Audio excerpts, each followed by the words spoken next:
नीट 2026च्या paper फुटीचा जो राडा झालाय त्याचा खरा मास्टर माइंड सीबीआयने डायरेक्ट पुण्यातून उचललाय आणि त्याचं कनेक्शन कुठे निघालंय तर एका ब्युटी पार्लर मध्ये।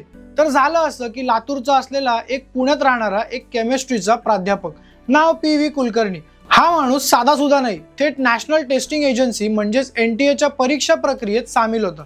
या ऑफिसर साहेबांकडे केमिस्ट्रीच्या पेपरचा ऍक्सेस होता, पण यात ट्विस्ट असा आहे की साहेबांना पेपर विकण्यासाठी पोरं गोळा करायला एक एजंट लागणार होता। तिथे एंट्री झाली मनीषा वाघमारेची।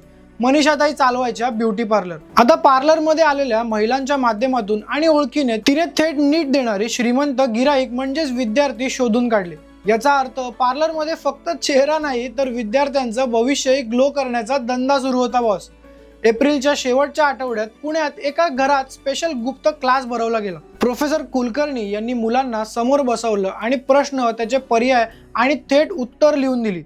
पोरांनी ते आपल्या वहीत लिहून घेतलं। धक्कादायक गोष्ट म्हणजे 3 मे रोजी जेव्हा पोरांनी परीक्षेचा पेपर हातात घेतला तेव्हा त्यांच्या वहीतले प्रश्न आणि पेपरमधील प्रश्न तंतोतंत जुळले।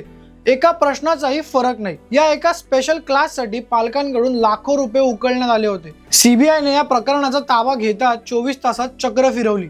जयपूर, गुरुग्राम, नाशिक आणि पुण्यातून आतापर्यंत 7 आरोपींना बेड्या ठोकल्या आहेत। या संपूर्ण ब्युटी पार्लर आणि प्रोफेसर्सच्या केमिस्ट्रीवर तुम्हाला काय वाटतं कमेंट्स मध्ये नक्की सांगा आणि अशाच महत्त्वाच्या अपडेटसाठी सबस्क्राइब करा जबरी खबरी।